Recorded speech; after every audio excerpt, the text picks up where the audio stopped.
Shalom, anak-anak kelas 4 yang Ibu banggakan.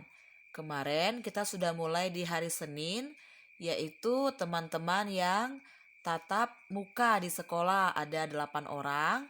Dan hari ini kita mulai Selasa 12 Januari 2021 untuk 5 orang teman-teman yang daring yang belajar dari rumah masing-masing.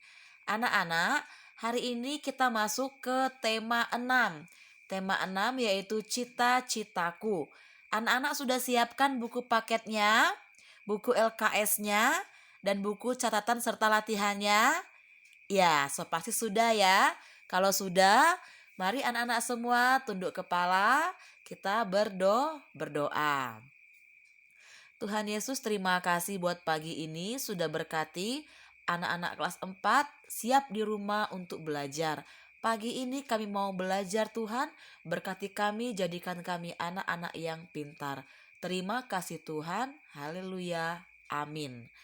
Baiklah anak-anak, sebelum masuk materi, kita akan absen terlebih dahulu. Absennya hanya anak-anak yang daring ya. Oke, Hana sudah hadir? Oke, Jo Rizky, Andrean, Arthur, dan juga Elo. Ibu yakin anak-anak kelas 4 yang difoto ini pasti sudah siap semua. Hari ini ada 3 mata pelajaran yang akan kita pelajari sesuai dengan materi kita pada tema 6. Yang pertama yaitu bahasa Indonesia. Di bahasa Indonesia ada target pencapaiannya anak-anak yang mau kita capai. Yang pertama dalam KD 3.6 yaitu menggali isi dan amanat puisi yang disajikan secara lisan dan tulis dengan tujuan untuk kesenangan. Dan keterampilannya KD 4.6, anak-anak mampu melisankan puisi hasil karya pribadi dengan lafal, intonasi, dan ekspresi yang tepat sebagai bentuk ungkapan diri. Ini targetnya anak-anak ya. Nah, di tema 6, subtema pertama ini kita memiliki subtema aku dan cita-citaku. Ibu mau tanya dulu dengan anak-anak kelas 4 yang hadir. Kita semua punya cita-cita, Nak? Ya, pasti ya. Elo ingin jadi apa? Jawab. Oke, Arthur? Ya, Rea? Hana? Joe. Nah, Ibu yakin anak-anak pasti punya cita-cita. Nah, untuk mencapai cita-cita itu anak-anak kita perlu belajar sejak dini. Oleh karena itu kita sekolah belajar dengan baik. Ada yang punya cita-cita menjadi seorang dokter, polisi, guru, dan lain-lain. Pastinya harapan yang baik-baik ya untuk masa depan kita. Kita melihat di buku paketnya, silakan anak-anak buka di buku paket halaman pertama. Nah, yang gambar pertama itu gambar seorang apa ini? Seorang guru. Aku seorang guru. Nah, maka kegiatan hari-hari seorang guru itu apa? Ya, mendidik, mengajar, melatih, membimbing siswa, memberi nilai kepada siswa. Itu tugas utamanya. Yang di bawahnya anak-anak yang ini apa ini? Aku seorang apa? Arsitek. Apa kegiatan utamanya? Nah, arsitek biasanya dia merencanakan atau merancang atau dia menggambar sebuah bangunan untuk dijadikan bangunan asli yang nantinya dia sudah ada ukuran-ukurannya dalam dia menggambar itu. Yang ketiga di sini apa anak-anak? Aku seorang dokter hewan. Tugas utamanya apa?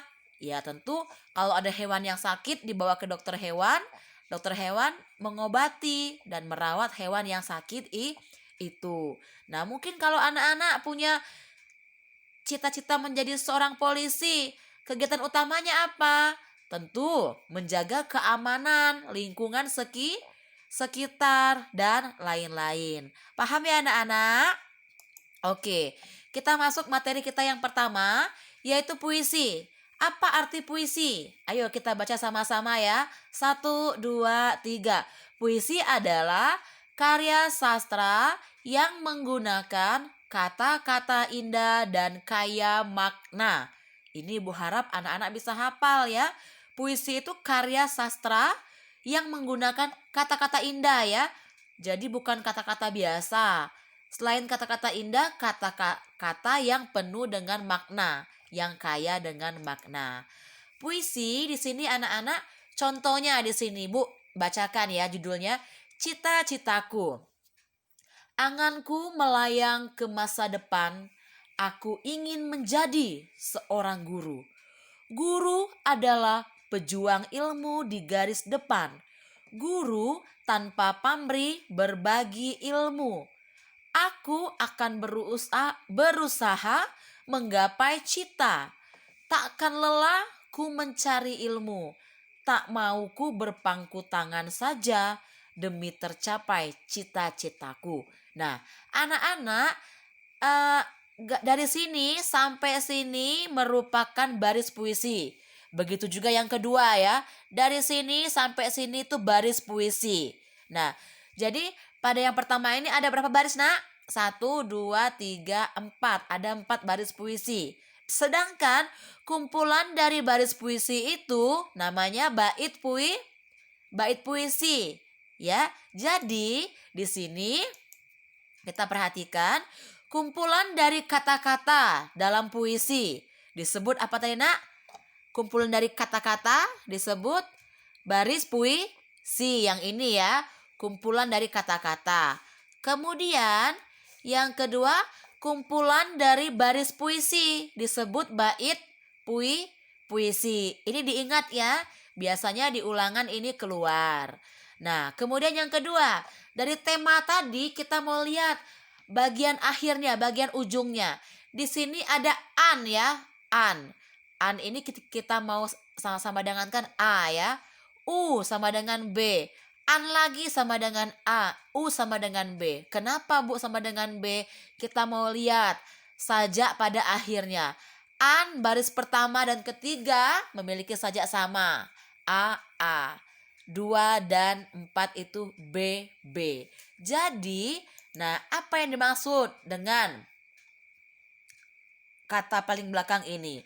Kata paling belakang ini disebut juga dengan rima atau saja anak-anak ya. Apa itu rima atau saja? Rima atau saja itu merupakan pengulangan bunyi dalam puisi. Seperti bait kedua ya. Cita A, ilmu U, tangan saja A, cita-citaku U. Jadi AU. Tapi biasa kita kenal di bahasa Indonesia AB. Itulah rima pada puisi di atas. Paham nak ya? Oke. Kita mau lihat di sini puisi dikelompokkan menjadi 2 bagian. Yang pertama yaitu puisi lama. Apa itu puisi lama? Yaitu peninggalan karya sastra Melayu lama. Adapun contoh di sini, contoh puisi lama ya. Nah, contoh puisi lama di sini ada namanya pantun. Pantun, kemudian syair. Anak-anak bisa baca juga di LKS halaman 2 ya. Ciri-ciri pantun di sana memiliki bait yang terdiri dari 4 baris. Setiap baris terdiri dari 8 sampai 12 suku kata. Bersajak AABB atau ABAB. Baris 1 dan 2 merupakan sampiran. Baris 3, 4 merupakan isi. Bisa baca juga ya. Syair itu juga merupakan ciri-cirinya. Setiap bait terdiri dari 4 baris. Sama, setiap baris terdiri dari 8 sampai 12 suku kata. Tapi syair tidak memiliki sampiran. Seluruh barisnya merupakan isi. Dan sajaknya juga A. Itu syair. Mantra di sini puisi yang mengandung kekuatan gaib. Pernah ya kalau nonton film-film gaib itu ada mantra-mantra yang dibaca, misalnya untuk mengubah apa menjadi apa, seperti itu. Talibun Talibun ini pantun yang terdiri dari 6, 8, dan 10 baris. Dan yang terakhir tuh Karmina. Karmina ini sama dengan pantun kilat. Pantun yang terdiri dari 2 baris. Anak-anak pernah nonton Ipin Upin? Ingat Jarjit? Jarjit sering loh menggunakan Karmina pantun kilat. Ya, misalnya 1 2 kucing berlari. Ayo ayo, mari kemari. Nah, itu pantun dari Jarjit ya. Nanti teman anak-anak boleh coba buat pantun Karminanya ya. Saling tanya sama orang tua, sama kakak, sama adik di rumah. Lanjut anak-anak, puisi baru. Kalau tadi puisi lama itu yang terikat dengan sastra Melayu lama, puisi baru ini tidak terikat pada syarat tertentu, termasuk bebas ya. Contohnya. Nah, di sini ada 8 macam di sini.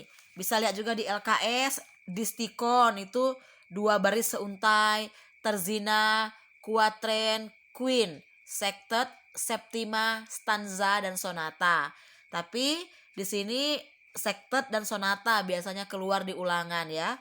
Kalau sektet itu saja 6 baris seuntai, kalau sonata saja 4 baris dalam seuntai. Anak-anak diingat ya nak ya. Oke, kita lanjut lagi materi kita IPA ya nak ya. Nah, target pencapaian kita yang pertama KD 3.2 pengetahuannya, siswa mampu membandingkan siklus hidup beberapa jenis makhluk hidup serta mengaitkan dengan upaya pelestariannya.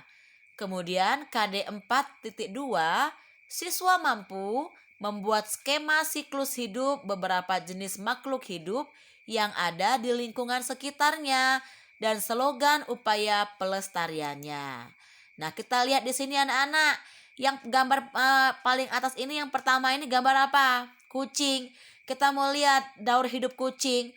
Kucing itu makhluk hidup yang tidak atau semua makhluk hidup tidak ada simsalabim ada gadabra langsung jadi besar, tapi ada prosesnya.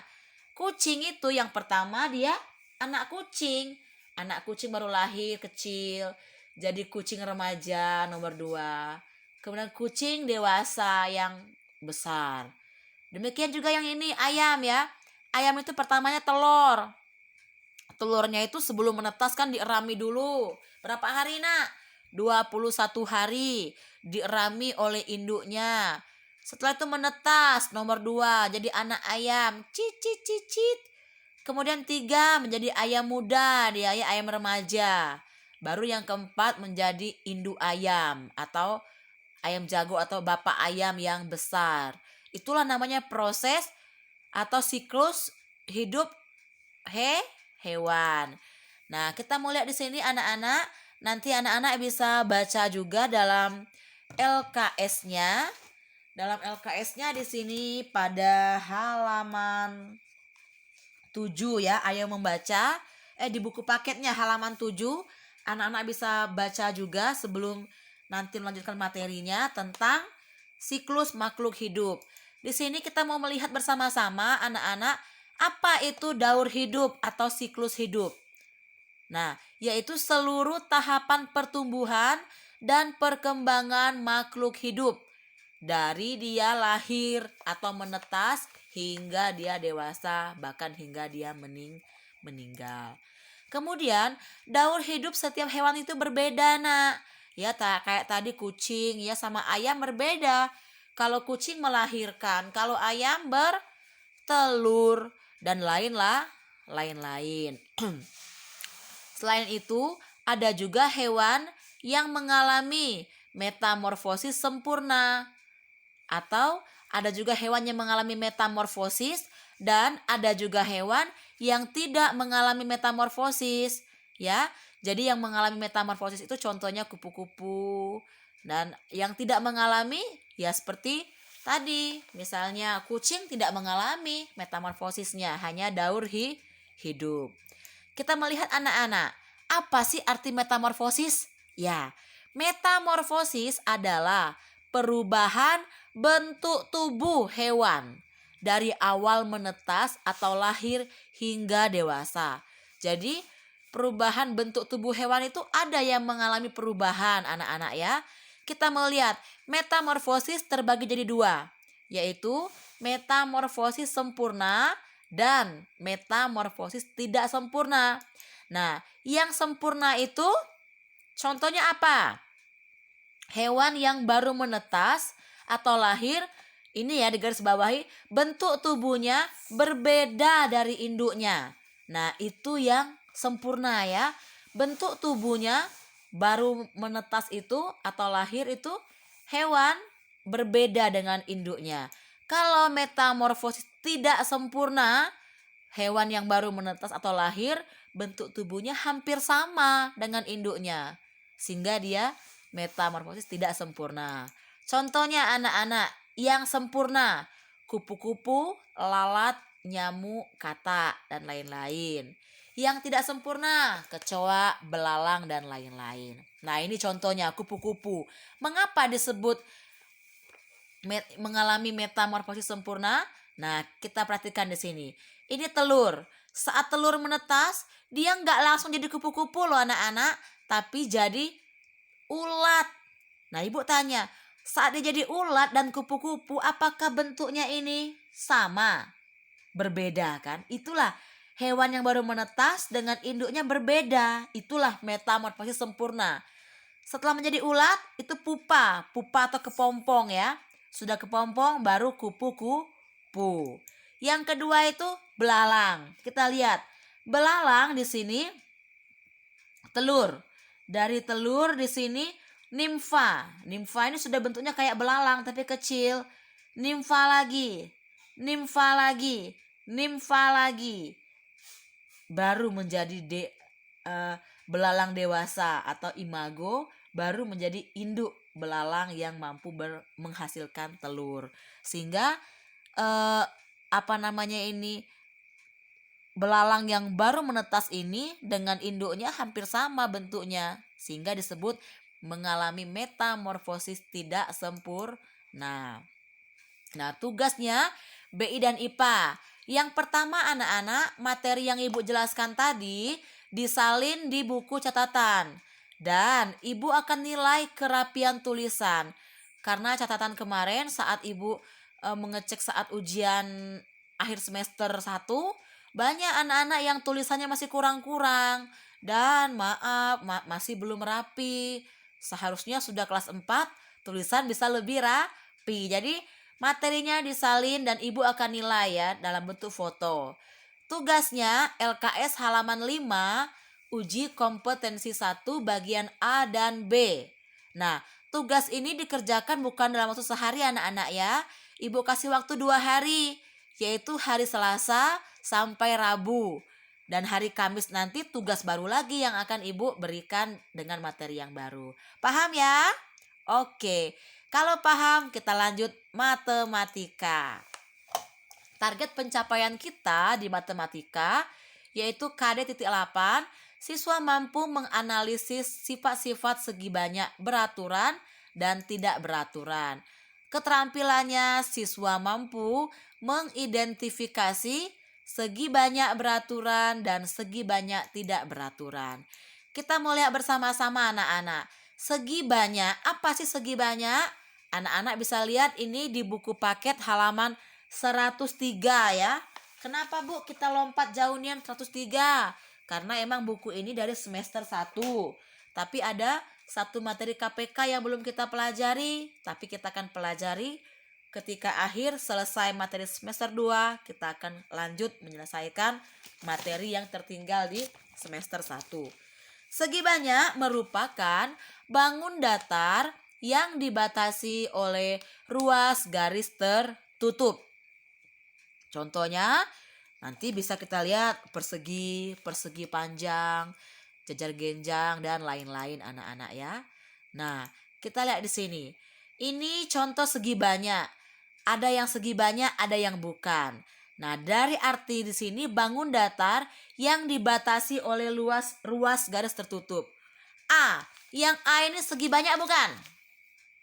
Oke, di sini kan ada garis tertutup ya, tidak terbuka sehingga dia disebut segi banyak. B, segi banyak bukan? Hah? Tet. Bukan, kenapa bukan? Karena dia bukan garis, tapi lengkung-lengkung di sini ya. Yang C, segi banyak bukan? Bukan juga, walaupun dua sisinya garis tapi atas bawahnya ini bergelombang. Itu bukan segi banyak. Segi banyak itu garis lurus. Yang D? Oke, segi banyak. Yang E? Tet, bukan ya. Karena garis lengkung juga. Paham anak-anak? Ya. Lanjut kita. Segi banyak di sini dibagi menjadi dua bentuk anak-anak. Segi banyak beraturan dan segi banyak tidak beraturan.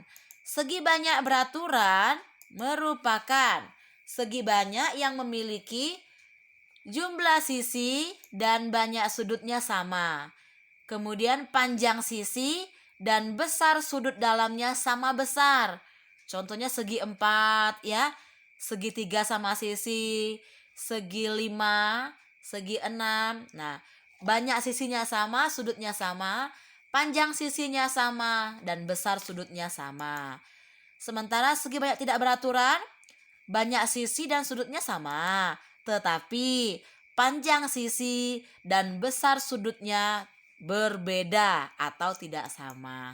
Contohnya anak, di sini yang beraturan segitiga sama sisi. Panjang garis ini sama. Ini juga sama. Ini juga sama segi 5. Ini juga sama panjangnya, besar sudutnya. Segi 8 juga sama. Bintang juga sama. Panjang sisi dan besar sudutnya. Paham ya? Beda dengan yang ini. Tidak beraturan. Ini panjang garis ini dan ini sama. Tapi ini berbeda. Sehingga sudutnya pun berbeda. Ini panjang ini sama. Ini sama. Tapi sudutnya berbeda. Sama yang ini juga ya. Panjang sisi dan besar sudutnya berbeda. Nah, Ibu ada contoh soal di sini. Contoh soal anak-anak pahami ya Ibu baca. Arthur memiliki stik es krim. Ia ingin membuat 2 buah segitiga. Pahami? 3 buah segi 4 dan 4 buah segi 5. Berapa stik es krim yang dibutuhkan Arthur? Jawabnya. Kita lihat pertama segitiga. Segitiganya dia membuat berapa? 2. Sisi segitiga ada 3. 2 kali 3, 6.